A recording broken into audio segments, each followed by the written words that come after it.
So far we have done few episodes, and in those episodes we went through some philosophy. Then afterwards we all actually jumped into some of the pastimes. So now we are actually getting back to Srimad Bhagavatam from the beginning, and we are planning to go chapter by chapter. So in this Srimad Bhagavatam first canto, very first chapter comes as questions by the sages. The beauty of Bhagavatam is that it is based on questions and answers. Parikshit Maharaj was asking questions and Sukadeva Goswami was giving the answers. Later, the rishis of Naimisharanya were asking questions to Srila Suta Goswami. Actually, the original Srimad Bhagavatam is eternal, as the Leelas of Lord Krishna is ever going on in his eternal abodes. But Lord Krishna appears in every Brahmanda too, in the material worlds, once in a day of Lord Brahma, in one planet and or another, simultaneously, so many Brahmandas, he is doing his Leelas. As there are unlimited material universes, there are unlimited pastimes going on. So even Lord Anandadeva, with millions of mouths, is not able to narrate the pastimes of Lord Krishna. So that is why it is actually said that Manu Swayambur Bhagavan Bhavacha Ye anyatapo jnana vishuddha sattva atrishtapara abhiyan mahimna suvandhyato dvatma samam grihnima. So what he's saying is, dear Lord, even great yogis, bada yogis and mystics who are very much advanced, also Manu, Lord Brahma, Lord Shiva, they cannot understand your glories and potencies. See, that's what actually very first verse of Bhagavatam is saying. Start with Anya. So in the very first Srimad Bhagavatam verse itself, it is saying that demigods are also all put in delusion. So they are an illusion. So nonetheless, they have offered their prayers according to their own capacities only, because nobody can know your real glory. In the same way, we, although much lower than these personalities, also offer our prayers according to our own capacity. Why is Lord Krishna coming down and enacting these leelas in every universe? There are several reasons. One, to enjoy with his dear devotees.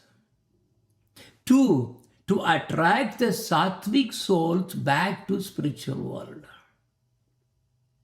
And third, to kill demons and establish dharma. That is actually secondary. So very important is to enjoy with his dear devotees who are really come here. Mostly they are all Ananya Bhaktas who have really come here to really rescue their souls so that they can be really taken back to spiritual world. So he wants to really have some time with them, and also to attract these jivas who are qualified to really hear Srimad, his leelas, so that they can really get back. So the killing the demons and things like that, whatever that we have seen, is actually secondary. The devotees who have obtained Bhava Bhakti are always seeing these leelas. They can get into Samadhi and participate in the leelas too. Here there is a small incident from Srinivasa Acharya, I believe, because in his later years, he was not at all, attending his deity worship at his home. He was always sitting idle as if he lost in something. No Mangalarati, nothing.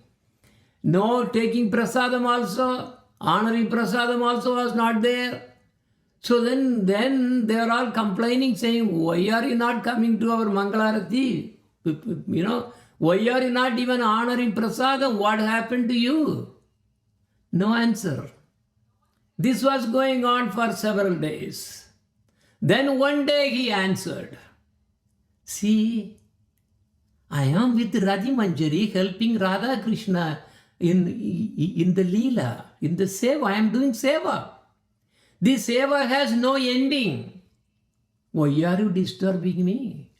So that means when one has really transcendental above this deity worship, then their behavior will be different. Because deity worship is only for the Kanistadhikaris. Even though all our acharyas had deities also, but they were just there so that we should really follow them, that way to start with. But their deities are always established in their heart. Wherever they go, their deities are all with them. So our Gurudev actually came to give this kind of bhava. Lord Chaitanya Mahaprabhu came to give this bhava. They did not come to give Vaikunta Bhakti. Even if some acharyas they will come down, but they wanted to give this highest bhava. But because, if it is not possible, then they will be settling, they will start with this beginning. So, but even in Gaudiya Sanghas, I am really hearing that they are all only see Vaikunta Bhakti only. But of course, it's a starting. But Gurudev did not come for that. And Chaitanya Mahaprabhu did not come because they all could have been given by Lord Narayana, Lord Vishnu, Mahavishnu. They all could have given. That's not a problem. So Lord Chaitanya Mahaprabhu did not have to come. So now, coming to our Bhagavatam, desiring to perform a 1,000 years of yajna to nullify the effects of Kali Yuga, the sages in Naimisharanya forest asked questions. Out of that, we are going to see what exactly those 6 questions that was asked to Sri Suta Goswami. So, Srimad Bhagavatam 114 starts like this. Namishe animishe kshetre rishaya saunakadayaha satram swargaya lokaya Sahasrasamam Nashata. So, once in a holy place in the forest of Naimisharanya, great sages headed by the sage Saunaka Rishi.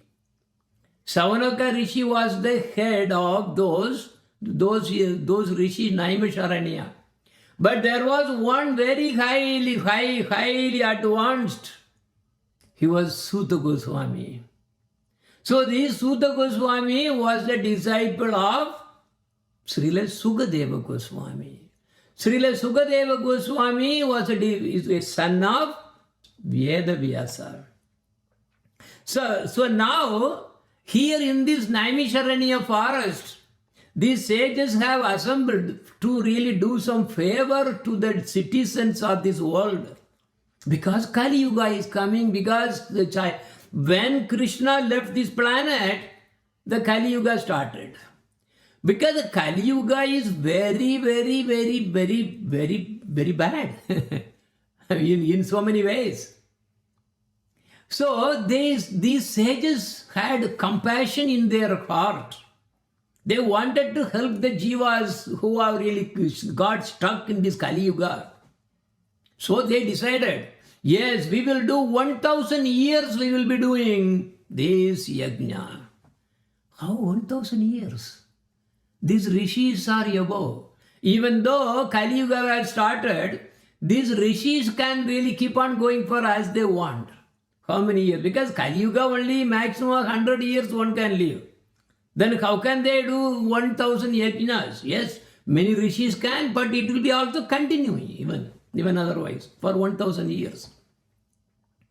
Actually, last week I wanted to mention about this Naimisharanya, but there are so many things where I was going. I was really coming as about Tandakarunya. So Tandakarunya is Treta Yuga. These histories are not very important actually. Because remember, you have a fruit, banana, the fruit is important, not the skin. The histories are not that important, but Treta Yuga, Lord Rama was involved in Dandakarunya. So actually those rishis really wanted to marry Lord Rama. But Lord Rama said, no, I cannot do that in this coming. So you have to be born in the coming Kali Yuga as Vanachari Gopis. Vanachari Gopis could not really dance with Krishna. No rasa dance. They can only witness. But anyway, now this Naimisharanya, there are 88,000 rishis or something. So that this Naimisharanya became very famous in Dwapar Yuga, even though Naimisharanya was also involved with Lord Rama as well. We will see probably a glance.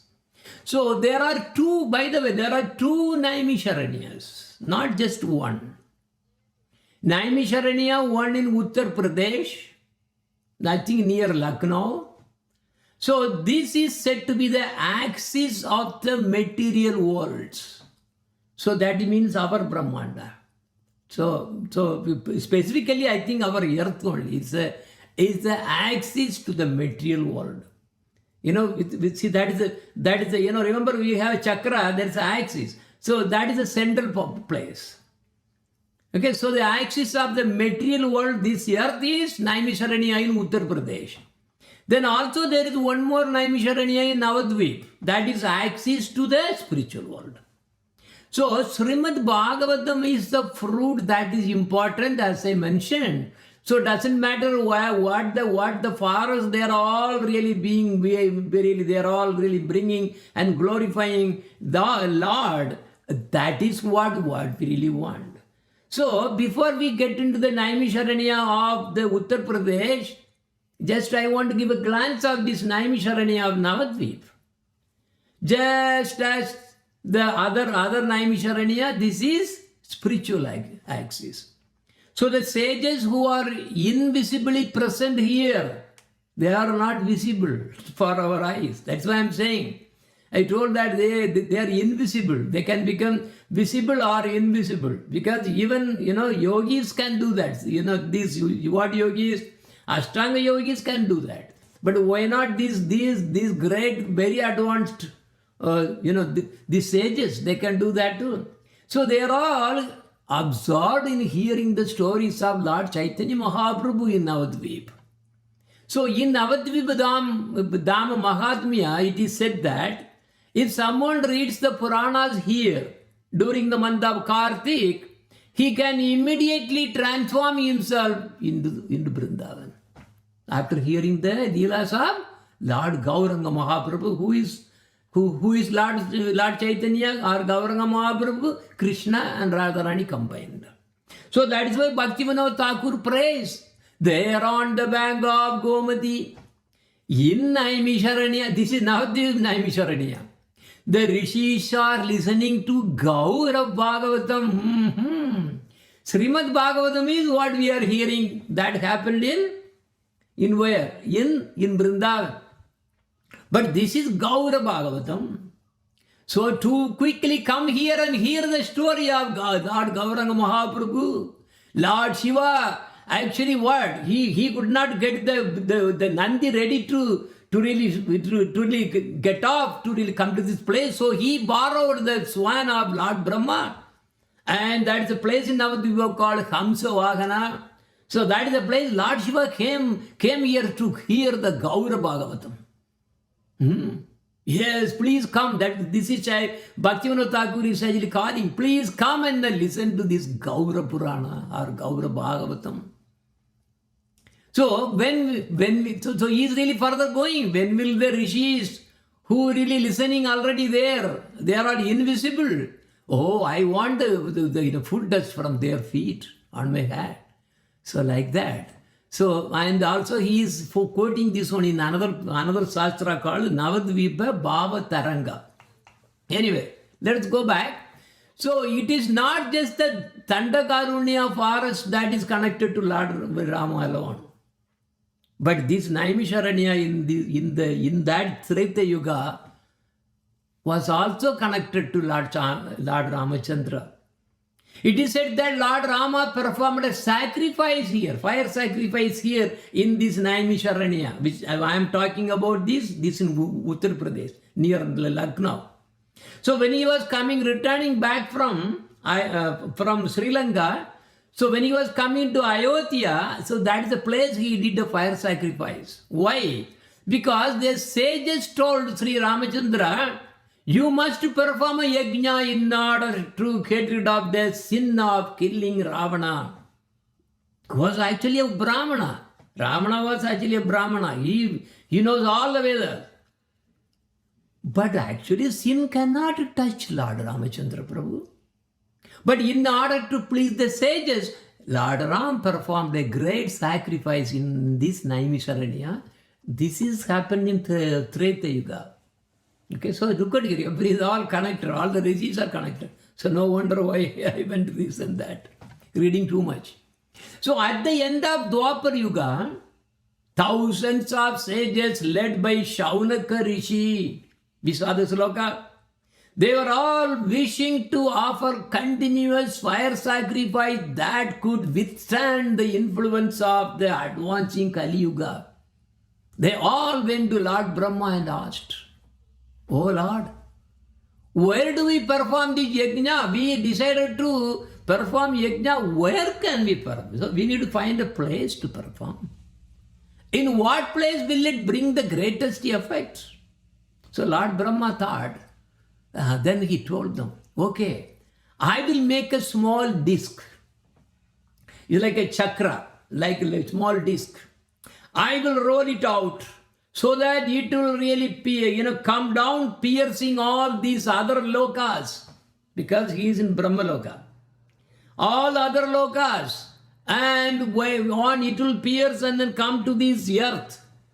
And when it comes down into the earth, it will be what? It will be really breaking down the ocean of Garbhodaya. That's what he is saying. So that means it's probably even coming even from higher. So the sages were worried. Oh, where is this chakra is actually coming? And then eventually what happened was that particular the tirtha, that is called chakra tirtha. So he is rolling out a wheel, and also in that place where it is going to land is also coming with the tirtha. That is coming from above, that is Garbhodaya. So the wheel is coming from Lord Brahma.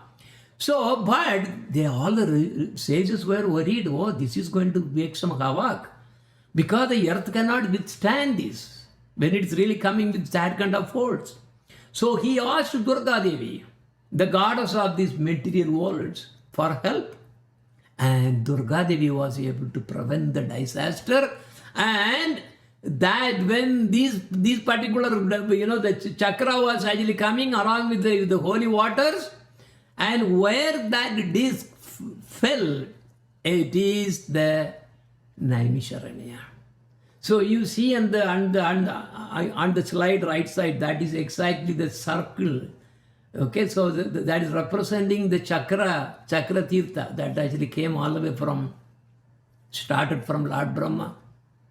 So actually there is another interesting things also happened, because as per the Shastra, this particular place has no bottom. You cannot really find the bottom. So there were so much of excavations that archaeologists are a long time back, they wanted to find, is there an end to the bottom? End to this particular tirtha, where it ends. There was no ending. So all these explorations of this depth ended in failure only. So the sages, satisfied with the outcome, then they proceeded to do the sacrifice, which lasted for several thousand years. They say that they are still invisibly present in this place as what? Trees and the plants. For in this great gathering, the Puranas and the most amazing of them, Srimad Bhagavatam, was narrated. So it has a history before. So that means, because this is not something that manifested only in Kali Yuga or something, or Dwapar Yuga, or even Treta Yuga. This has been there all the time. And there is, so this particular Naimisharanya, that the Srimad Bhagavatam that we are talking about, manifested is, or narrated, it was narrated, because there is no manifestation. Srimad Bhagavatam is eternal. The Leelas are always going on. And only that, in the spiritual abode, in the Leela, the time frame, that small opening comes and then we really see the Leela. That's what happened 5,000 years ago.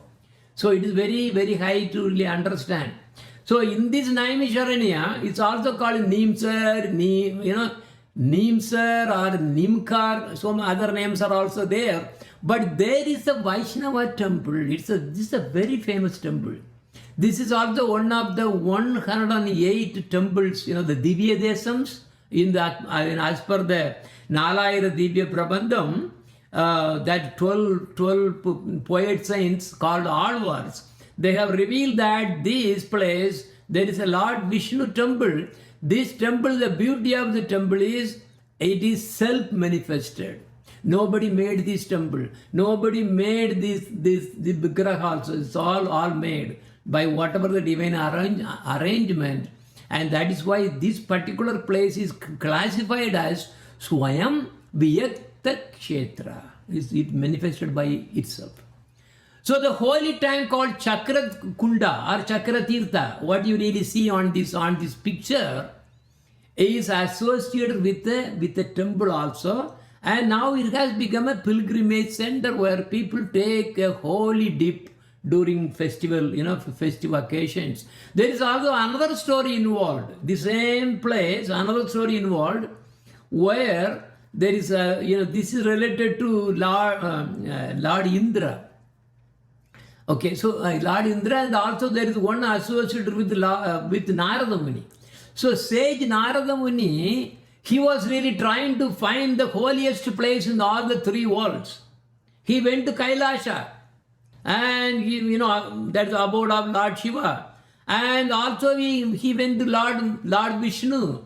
And they abode. There are 7 kinds of Vaikunthas are there. So I don't know which one he went, or maybe many he went. So, but according to Lord Vishnu, and finally the thing is, he really landed up here in this Naimisharanya forest. So this is the topmost place, as Narada Muni found out. There is another story also involved about this same Naimisharanya, where Srimad Bhagavatam was narrated. Lord Indra, the king of the Devas, was once driven, as usual. Always it happens. Indraloka is not always peaceful. Same thing here also. Here we are thinking we want to enjoy. But what happens? Terrorism comes, every problem comes there anyway. So he was, he was conquered by an asura named Vritra. So then he wanted to really win the heaven back. So he went and then asked for help from Lord Vishnu. So Lord Vishnu said, "Oh, you know what? The only way to really kill this Vritra is, you have to get the bone of a sage called Dadichi. So because his bone is so strong, you have to make a weapon called, what this is called? Vajrayuda. So then, how is that Dadaji with the sage is living? So he, anyway, because of Indra wanted to get his own kingdom back, and out of his greed, he really, along with more devas, he really went and approached the Dadichi. Oh, Dadichi says, Dadichi, I want you to die, to really make me satisfied. This is how. That's why anyone who has the mentality of enjoying, they will do whatever that is necessary for the enjoyment. Not only the human beings, not only the animals, but also even Indra. So this is the nature. It's a psychology. But Dadichi agreed. Oh, yes, sure. Okay, then yes, I can give. At least my body is of some use. But I want one condition. I want to really visit a holy place, and where I will leave the body there. And then you can take my body, take the spine, and then make your Vajrayuda. So this was how it happened. So this is another story. So this sage actually came to this place, Dadichi, and he left his place. He left his body at this place. Now let us go back to our Srimad Bhagavatam. The sages in the Naimisharanya forest desired to perform yajna for 1000 years. Why? To nullify the effect of Kali Yuga, to save the people. So they invited, yes, they are looking for a head, and that was Suta Goswami. So Suta Goswami was a disciple of Srila Sukadeva Goswami, and they wanted him to be heading. So one day, after finishing their morning duties, all the rishis, they all, as per the invitation, Suta Goswami came, and they gave a wonderful asana, and Suta Goswami was seated there nicely in the Vyasasana. Then all the rishis asked, "Oh, respected Suta Goswami, you are completely free from all vice. You are well versed in all the scriptures of religious life, and you are very expert in all the Puranas as well. For you have gone through them under proper guidance and have also explained them. Being the eldest learned Vedantist, O Suta Goswami, you are acquainted with the knowledge from Veda Vyasa, who is the incarnation of Godhead, Srimad Lord Narayana. And you also know other sages, know other sages who are fully versed in all kinds of knowledge also. You know from so many resources, you are the expert. And because you are now, you have now another one is, people may be expert. The thing is, as soon as they won't get some knowledge, they get, immediately comes there, ego comes there. Even for small alpha things, ego comes up. But you are not like that. You are so humble because you are so submissive and full of humility. Now there is a benefit coming. When one becomes so submissive and possesses this wonderful quality called humility, the spiritual masters or gurus, they will give so much of blessings. So that's what they are saying in the verse 118. It's saying, your spiritual masters have endowed you with all the favors that they bestow upon such a disciple. Because a guru will not give all the things for everybody. No. Depending on how they are approached, and if they are really so much they are giving to guru out of Guru Bhakti, the guru himself give himself completely to them. Yeah, this is the nature of the advanced devotees. So that's what the quality is coming. So therefore, you can tell us what you have learned from all those. Then please, therefore, being blessed with so many years, please explain to us in an easy and understandable way. Not like just like that going from from here to there. No, it's the questions and answers. That is the beauty. The beauty of Bhagavatam is not only questions and answers. That is one great beauty. Then another beauty is it has philosophy and the leelas, pastimes. If a shastra is full of philosophy, like Bhagavad Gita, after some time it will be boring. And if it is something completely only about these katha stories and stories, then it becomes fanatics. But when you have combined these two, then because of the unique nature of the Bhagavatam is he is bringing the history and leelas of Bhagavan, and then also it is encapsulated in nice philosophy. So it has both. That is the beauty of Srimad Bhagavatam. So please, therefore, being blessed with like this, please narrate to us. Tatra tatra nyasa yushman bhavata yat vinishitam pumsham yekantaha shreyas. Shreyas means good. God is good for the people.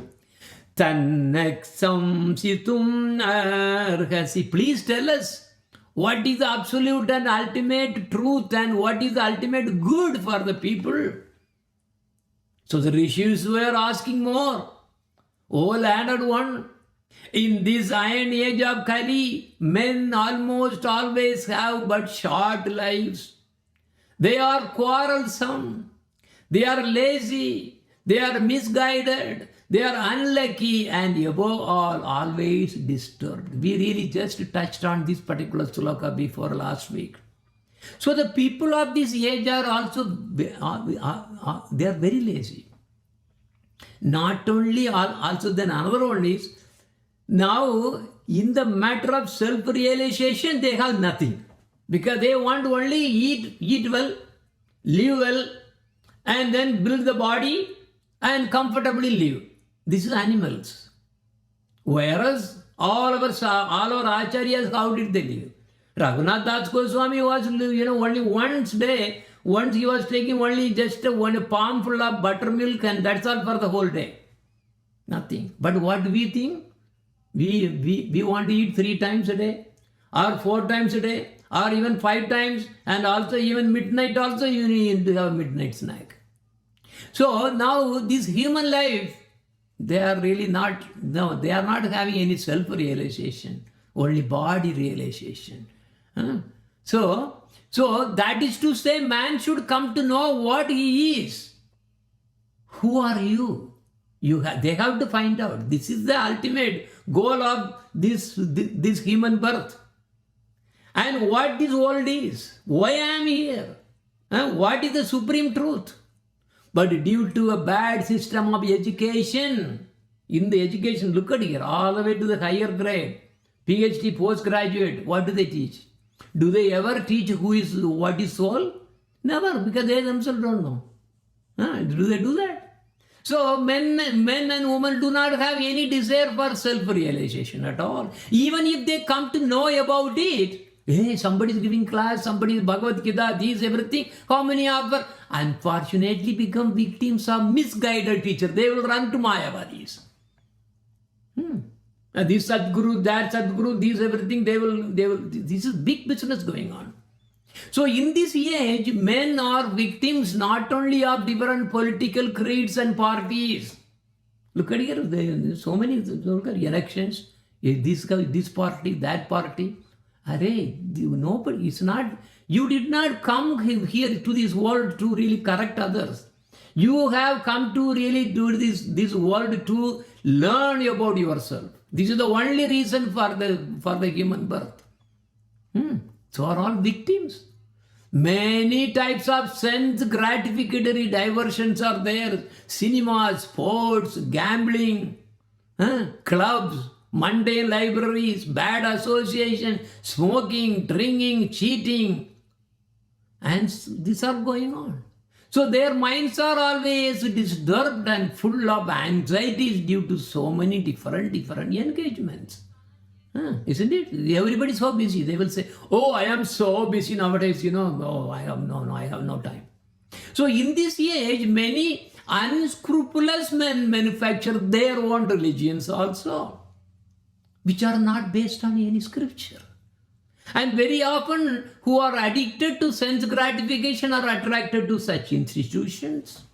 Consequently, in the name of religion, so many sinful acts are being carried on that the people in general have neither peace of mind, not even healthy body.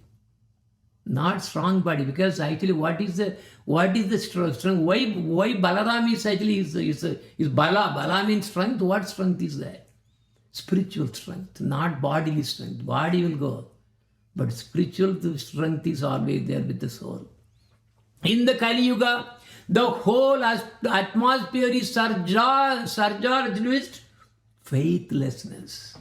Men are no longer interested in spiritual values. Material sense gratification is now the standard of civilization. For the maintenance of such material civilization, men have formed complex nations and communities. And what do they happen? They are all wars, so many wars between these different groups. It has become very difficult, therefore, to raise the spiritual standard due to the present distorted values of human society. So the sages of Naimisharanya are anxious to disentangle all fallen souls, and how they are seeking they wanted them to really do some remedy, and they are asking Sutta Goswami what is the best. There are so many varieties of, now they have started asking questions. There are so many varieties of scriptures, and in all of them there are many prescribed duties which can be learned only after many years of study in their various divisions. Therefore, O sage, please select the essence of all the scriptures, because nobody has time to go through all the scriptures. And please explain to us the good of all living beings, that by which the hearts will be purified. All blessings upon it, because now they are also showering all the blessings to Sutta Goswami. You know for what purpose the personality of Godhead? Lord Sri Krishna appeared in the womb of Devaki and a son of Vasudeva. Oh Suta Goswami, we are eager to learn about the personality of Godhead and its incarnations. Please explain to us those teachings imparted by previous masters, acharyas. For only is uplifted both by speaking them and also hearing about them. And they continue, living beings who are entangled in the complicated meshes of birth and death can be freely immediately. They will be free. They can be freed immediately. How? Just by chanting the holy names of Krishna. And the name of Krishna is what even the fear personified will be afraid of. That's why the Shastra says, Srimad Bhagavatam also, there are verses coming there. Because even ghostly bodies, they cannot come nearby. If you are chanting, nobody can do anything with you. That is it, because you are protected completely. That's what that sloka number 14 is actually talking about there. And 15, oh Suta Goswami, those great sages who have completely taken shelter of the lotus feet of Lord Krishna can at once sanctify those who come in touch with them. Oh, now beauty. Look at here, now it radiates from his devotees. Yeah. But now this sloka also I really touched last week in the part of the philosophy. What was that? Even river Ganga cannot get rid of the sin easily. Only after prolonged use only. So then I told about Ganga Devi herself was worried. I am washing everybody's sins and now I am getting contaminated. How can I be purified? Then he really complained to Lord Vishnu. Lord Vishnu said, oh Ganga Devi, don't worry. In your holy river, my devotees will also come and take baths. Then, because you are touching the body of my devotee, you get purified. So your everything will be purified. So who is really purifying the sins of the sinful people? Is it Ganga Devi or the devotees of the Lord? That is the question. So, who is there desiring deliverance from the sins of all the age of this quarrel? Who is not willing to hear these virtual glories of the Lord? His transcendental acts are magnificent and glorious, gracious, and great learned sages like Narada Muni. He is singing about your glory. Please, therefore, speak to us. We are eager to hear from you about the adventures that Lord Krishna performed in his various incarnations. The next chapter is Krishna is the source of all incarnations. But how the whole world is understanding? Krishna is avatar. This is their misfortune. It's not our problem, it's their problem. So, oh wise Suta Goswami, please narrate to us the transcendental pastimes of the Supreme Godhead Lord Krishna's multi-incarnations, such auspicious adventures and pastimes of the Lord, the Supreme Controller. How he is really doing with all these so many powers he got. Please explain to us. We never tired, so we will never get tired of hearing the transcendental pastimes of Lord Krishna, who is glorified by hymns and prayers. Those who have developed a taste for transcendental relationship with him, they can relish all these pastimes every moment. Even if you are really trying to hearing again and again and again and again, you will never get bored. This is the beauty of the spiritual topics. So that is this thing is Lord. So now, yes, so we just finished the first this thing. we'll just do as a glorification, because everything is sweetness. The Lord is so sweet.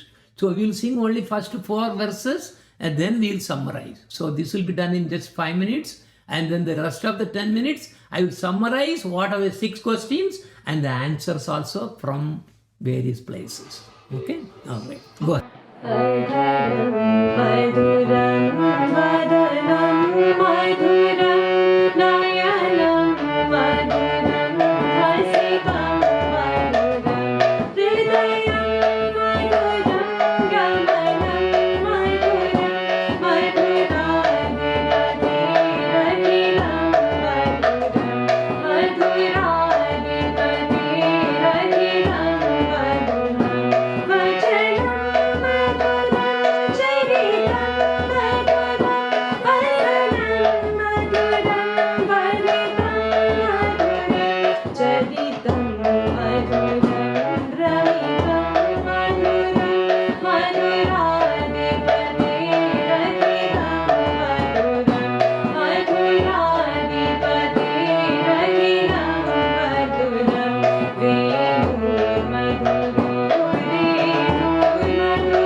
So Lord Sri Krishna,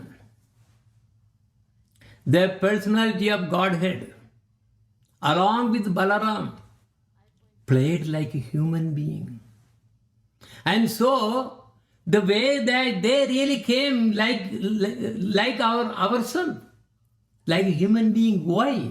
Because they came to attract us. So this is the reason. This is the reason they want to do Naralila. And knowing well that the age of Kali has already begun, we are assembled here in this holy place to hear at great length the transcendental message of Lord Krishna, and this way perform the sacrifice. Okay, so Sutta Goswami has not yet answered that, because they are still in the mood of doing sacrifice, yajna only. So again now 22nd. So they are asking, Sloka 22nd.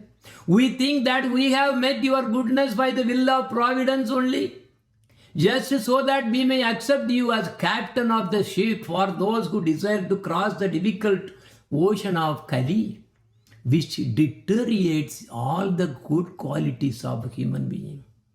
Since Sri Krishna, the absolute truth, the master of all mystic powers, has departed for his own abode, please tell us whom the religious principles have now gone for shelter. All the religious purposes, everything gone through. Because when he went, everything disappeared. All the good qualities disappeared. So today, we just completed the chapter 1 of Canto 1, questions by the sages. How many questions did they ask? 6 questions. If you really followed it carefully, there were 6 questions embedded in this narration that we went through. Here is the summary. Question number 1. What is the absolute and ultimate good for people in general? Shreya. What is Shreya? Tatra tatra nyasa yushman bhavata yat vinishitam pumsham yekandak shreyas tannak samsitum arhasi. So we went through that, but I did not put the sloka there. So this answer actually comes in 2nd chapter. In second chapter of first canto, verse 6 and 7. And that is the answer. What is the answer? Savai pumsham paro dharmo yato bhakti radokshaje agai tukki apratihata yayatma suprasidati. Actually, this guy answers two of its questions. The next one also. The ultimate benefit for people in general is to become free from material bondage. This is the problem. We are all caught by Maya. So the ultimate benefit of people is what? To really get out of this material bondage. What is this material bondage? My home, my this, my son, my daughter, my wife, my this thing, my property, my this thing. I am this. So this is the material bondage. But it doesn't mean that we should not have it. We should live with that detachment. So that is to develop love of God through devotional service. We are not saying that throw out everything and then get it out of the body. Not like that. The thing is, as in Bhagavad Gita 10th chapter also, is saying, 15th chapter is, yes, you have to live with detachment. So that detachment, how the detachment comes? It is by doing devotional service. And devotional service to whom? Ahaituki. Ahaituki means only one point of devotion. Not like that God, this God, that this. No, not like that. That's not the answer here coming. Only Ahaituki means only one. That is Krishna. That is Adokshaje. That is the paradharmo. Parodharmo is, that is the paradharmo. Only to Krishna or his expansions. Basically all these his incarnation you can do. Lord Narasimhadev, Lord Vamanadev, Lord Rama, that is not a problem. But the thing is, who is the root of that is Krishna. So you have to actually, what Ahaituki means actually, Anonya Bhakti. And such devotional service must be, okay, now that's what, unmotivated. Not for asking favors to live comfortably in this world. That you go and worship demigods. Because you are not going to really get Krishna. You are asking for something else. That is not Krishna's world. So that is demigod's world. You go there. Isn't it? But who are these demigods? They are also my servants only. So they cannot accept any prayers by themselves because they are all my servants. So they have to give whatever the prayer we give to the demigods, they are also coming to me only. But they cannot come to me because Yanti Deva, Prutta Deva. So they will go to their own loka, whatever. But only my devotee who worship only alone, me alone, come to me. Question number 2, same thing again. What is the essence of all scriptures?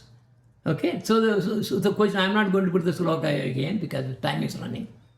So the answer is given in the second chapter of the Bhagavatam, especially again, as I said, the first canto, second chapter, 6 and 7, I just put the 6 there. So again, remember what are the question? What is the essence of all scriptures? Worship only Krishna. As well as Ahaituki. Ahaituki means unmotivated, uninterrupted. You cannot know no other. All the other gods you give only what? Respect you have to give. Because there are servants only. Servants of Krishna only, everybody is. Yes? But that doesn't mean I am really insulting or something. No, you have to give respect, but I am not. No, that's it. Far away. From far away, you give respect and then your only one connection is Krishna. True? Because now another thing comes. But because if you want Krishna, then you need to go through a guru. For demigods, you don't have to go through any guru. Okay. So, Sri Krishna, the Supreme Personality of Godhead, is confirmed as the only object of worship. and establishing one's lost relationship. We lost the relationship. That is why we are chanting Hare Krishna, Krishna Krishna, Hare Hare, Hare Rama, Rama Rama, Hare Hare. This is actually what is our cell phone. We are actually calling Krishna through here. This cell phone. This mantra is actually cell phone. So we are calling. But he has to pick up ours, no? He won't pick up. Because he will pick up only when we go through a guru. Oh, there he is. Oh, my devotee is calling me now. Okay, all right. Now he will listen. This is the proper way. Okay, all the other kinds of disciplines of worship, no, you don't need a guru. You may not want to need a guru. But here, Krishna, this is the problem. That is why he also, when he comes, he takes guru. Otherwise, because that is the way we have to follow. So the devotional service is proclaimed as the substance and the summum bonum of all the scriptures. So what is the essence of all the scriptures? To give your devotion only to Lord Krishna alone. That is the summum bonum of all the Vedic scriptures. So, question 3. Please tell why Krishna, the Supreme Personality of Godhead, appeared. Why did he come? Sutta janasi bhatram te bhagavan satvatam patihi devaikya vasudevasya jato yasya chikrisaya. See, we saw that, right? So why? This answered it again. Second chapter, same canto, second chapter, 34th verse. Bhavayati yesha sattvena lokan vai loka bhavanaha leelavatara nurato devadryannaradhishu. Why? He comes here to reclaim the jivas who have developed above tamasic, above rajasic, and now they are in sattva gun, pure goodness. So now because of that, he comes down. Of course, I gave so many others also. This is the primary thing. He is to reclaim the jivas because he is the father. Everybody is thinking, I am the father, and give me my happy Father's Day. He is the real father. We are all misguided. And Father's Day, Mother's Day, Sister's Day, Sister's Day, Brother's Day, this day, that day, this is all nonsense. This is Maya only. There's nothing, no use. This is not the way. So only real father is who? Who is that? That is, he is saying that, right? I am the father of father. In Bhagavad Gita says that. But this same thing, this same answer is also coming in first canto, 8th chapter, 35th verse, 9th canto, 4th chapter, 61st verse, then also 10th canto, 8th chapter, 48 to 50. There are three verses there. Then also Srimad Bhagavatam, 10th canto, 33rd chapter, 37th verse. So this is again coming in many places actually for the third question. Question number 4. Please tell us the acts of Lord performs. See the Leelas. In the Leela, what is the specific question is about creating the material world. Why should he create a material world?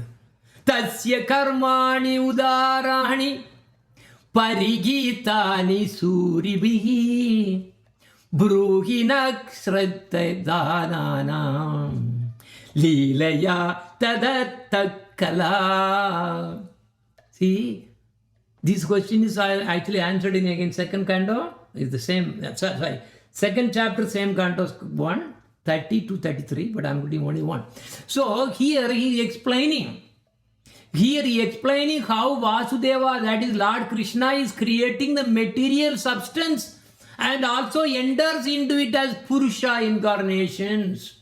What are the Purusha avatars you have? See, you have there Mahavishnu, then also the Paramatma, then also he is coming as Lord Vishnu, he is the Karnagadai Vishnu, then also Shiragadai Vishnu, and then what is the other one? So he is the Lord Vishnu who is maintaining. Garbhodasai Vishnu. And these are the Purusha incarnations. And also in addition to that, Canto 3 and 4 also explain this about the creation. And in fact, Canto 5 is more into that. So, Sayevadam Sajarjagre Bhagavan Atma Mayaya Satasat Rupaya Chasho Gunamaya Guno Vibhu. So in the beginning of the material creation, that Vasudeva Krishna, in his transcendental position, just he wished to really make this all the world, material world. Then his Karanagadai Vishnu, that's Mahavishnu, took his order, took his wish actually. He just wished and then rolled over all those. And also Srimad Bhagavatam, first canto, second chapter, 31st also coming there, same thing again. After creating the material substance, he expanded himself to enter into it. And although he is within material modes of nature everywhere and appears to be one of the created beings, he is also fully enlightened in trance. So he is in every atom, but he maintains his position. This is a spiritual dimension. And not only that, see, now the same Lord, as super soul, Paramatma, pervades everywhere, all including atoms. And he is the one who is also in the hearts of every Jivatma. He appears to be with so many varieties, but he is only one, absolutely one, without a second. Can we understand all these? Yes. Probably as we go, we will be able to understand. Spiritual world is not easy. So now the question number 5 is, please describe the activities of the incarnation of the Lord.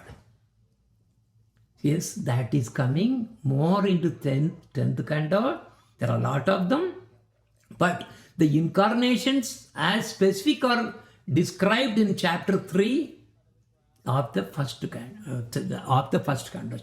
Canto first, third chapter, which is going to come. I think the second chapter, first chapter we are doing now. Second chapter is actually going to be divine something, divinity and something like that. Then the third chapter is actually there about the incarnations of Lord Krishna. And the 6th question, the last one, which really came out from this one chapter that we went through. Where have all the religious principles gone? When Krishna disappeared from this planet, all the good things, all the things were gone. Where did they go? Where did they go? This is a very unique question, very important. And Sutta Goswami is answering the question in first canto, 3rd chapter, 43rd verse. Krishne swadamo bhagate dharma jnana dibhi saha kalau nashtat trisham yesha puranarko adunoti. This Bhagavata Purana is as brilliant as the sun, as it has arisen just after the departure of Lord Krishna to his own abode, accompanied by religion, knowledge and all the good things, everything all went with him. But what is here now left? This Bhagavata Purana came here. It was manifested by Sukadeva Goswami. Actually, Radharani knew that, because he's so compassionate. So she said, because when we all leave this place will be just a jungle of all the sinful things. We need to really save these souls who are in this Kali Yuga. So that is why she asked that her parrot, that is Sukadeva Goswami, to stay here until Srimad Bhagavatam was delivered. And also he told, She told. But there will be a chance only 7 days will be given to narrate Srimad Bhagavatam. But during the time, don't utter my name. If you utter my name, you will go into Samadhi, finished. Then once you tell my name, you will get into Samadhi. This is what our Acharyas were. When they really tell about your name, they go to, that's it, done. So don't do that. If you do that, then 7 days you cannot finish the Bhagavatam. That is why in Srimad Bhagavatam, except one place you are about to Radhika, something that comes, but he was about to faint, but it was not her name. It was a different meaning that he used. But he avoided very clearly. For so many reasons, he really so told. Srimad Bhagavatam is in the hands of everybody now. What will happen if they are actually reading all these the things which are supposedly hidden? That is why Chaitanya Mahaprabhu came to give this. Our Gurudev came to give this.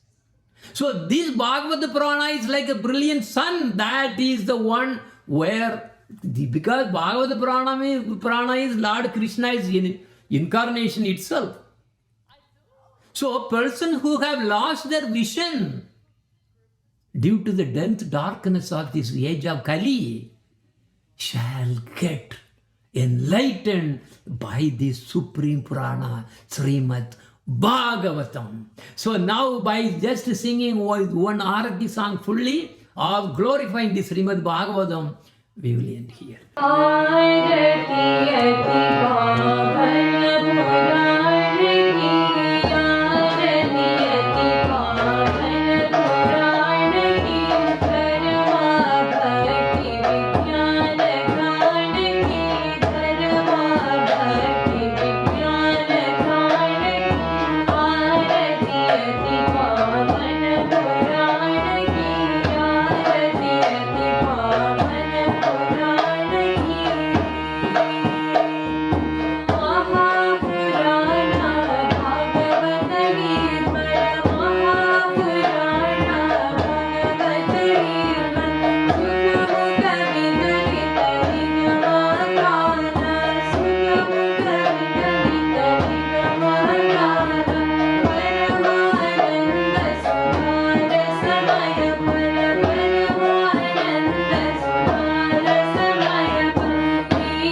that completes today's program. Vanja kalpa tarupsecha, kripa sindhubhya vicha, paritanam bhavanebhyo, vaishnavebhyo namo namaha.